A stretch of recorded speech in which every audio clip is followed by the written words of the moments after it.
Greetings all you fantastic people, and welcome back to Beau Maths. Thanks for joining myself and algebra today. Today we're going to be getting a bit more comfortable with the idea of variables, and we're going to look at various equations that use variables, including some useful ones that you can apply to your everyday life.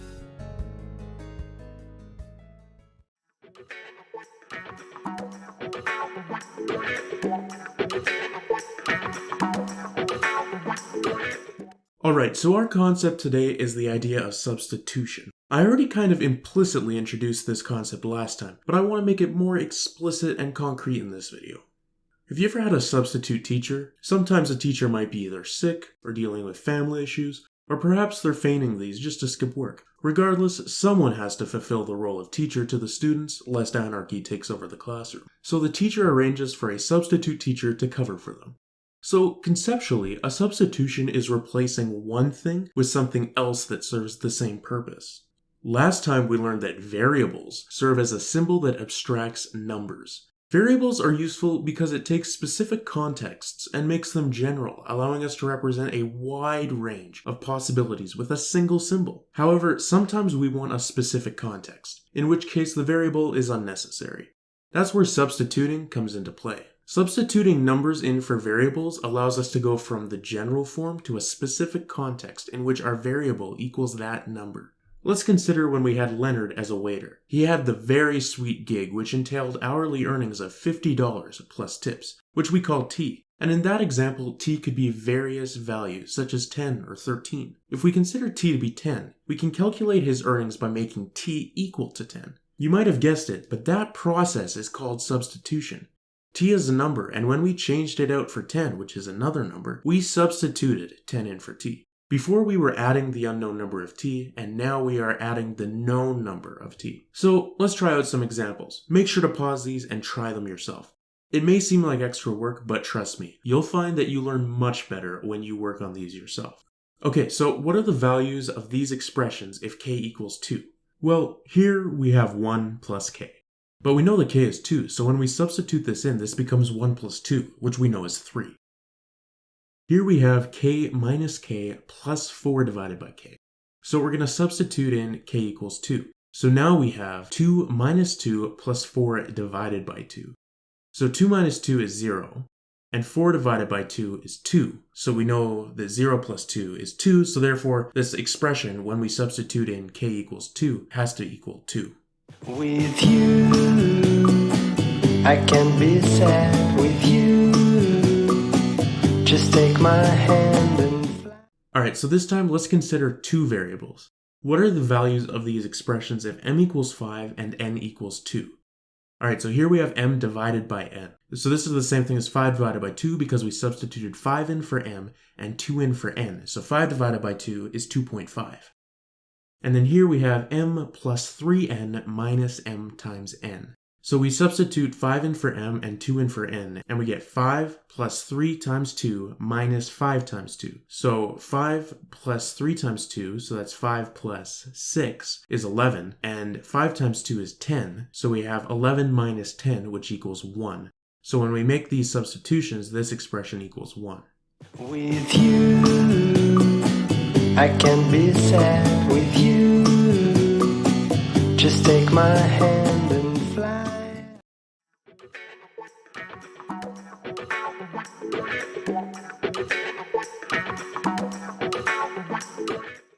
Alright, good work. So let's do some real-world examples now.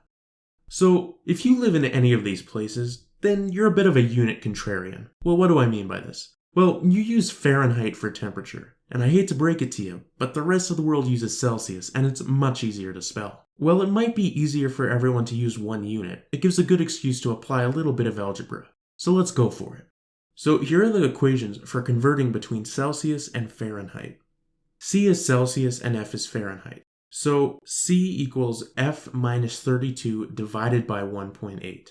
And F equals 1.8 times C plus 32. So before we do anything with these equations, let's make sure we understand how to use them. So the first one is a conversion from Fahrenheit to Celsius. So if we know what the temperature is in Fahrenheit, then you can substitute that value in for F. When we simplify the numbers, we'll get a single number that C equals, and that's the equivalent temperature in Celsius. Similarly with the second equation, if we know what the temperature is in Celsius, we can figure out the temperature in Fahrenheit by substituting our known value in for C, and that way we can figure out Fahrenheit. But why 32 and why 1.8? Well, these numbers were discovered by scientists who figured out the relationship between the two units through experiments. If that kind of thing interests you, I encourage you to look more into it. We'll look more into the role these numbers play when we do the unit on lines. Don't worry too much about the specifics of these equations for right now. As I teach more math concepts, we'll be able to really understand them from several different viewpoints. So let's try some example temperatures. Living in Canada, we get some cold temperatures. One of the coldest winter days I ever experienced was minus 52 degrees Celsius. If I wanted to flex this to my American friends, I'd need to know how to convert Fahrenheit for them to really feel the weight of it. So let's do that. Well, we know what the value is for Celsius, so let's use equation 2 and substitute minus 52 in for C. So doing that, we have 1.8 times minus 52 plus 32. We start with multiplication. So we get 1.8 times minus 52, which is minus 93.6. You can do this either with a calculator or by hand. I don't personally mind, it's up to you. So now we have minus 93.6 plus 32. And this equals minus 61.6. And we now know what F is. It's minus 61.6. So the equivalent of minus 50 degrees Celsius is minus 61.6 degrees Fahrenheit. If we started with minus 61.6 degrees Fahrenheit and used the equation to solve for Celsius, it would make sense that we get minus 52 degrees Celsius, right? After all, they are the same temperature. So let's try. Well, we have a value for Fahrenheit, so we can use equation 1 to substitute minus 61.6 in for F. And this gives us minus 61.6 minus 32 divided by 1.8. Remember, we always evaluate what's in the parentheses first. So we have minus 61.6 minus 32, which is minus 93.6. And then we divide this by 1.8, which gives us minus 52, which is exactly the result we were expecting. Now that you have a couple formulas for converting between the two, I encourage you to try and come up with some temperatures in both Celsius and Fahrenheit and do some conversions. Maybe look at the weather outside and convert it from one to the other. As a word of warning, you do not need to memorize these formulas. And for that matter, you shouldn't have to actively memorize anything in math. If you take the time to understand how a math concept works and do plenty of practice, the concept will not only stick in your brain, but you'll actually understand it and appreciate it.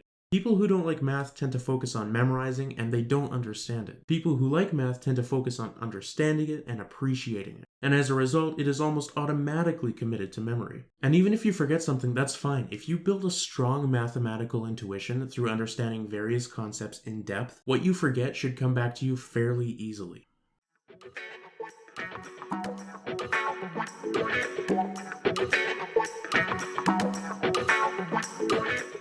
Well, that's just about it for today's video. The main takeaways for today are: substitution is the act of replacing a general variable with a specific number that the variable could represent. Substitution allows us to go from a general expression to a more specific context. Real-world equations, such as converting between Celsius and Fahrenheit, make use of substitution in their application. And math is not about memorization. It's about understanding ideas and learning how to think. I hope that was a helpful discussion of substitution and that you found the lesson interesting. If you found it boring, that's okay. I encourage you to remain patient because I promise you that what we are doing now is building up to a very big and diverse world with many different things to discover. But until then, have a good one, stay groovy, and I'll see you in the next video.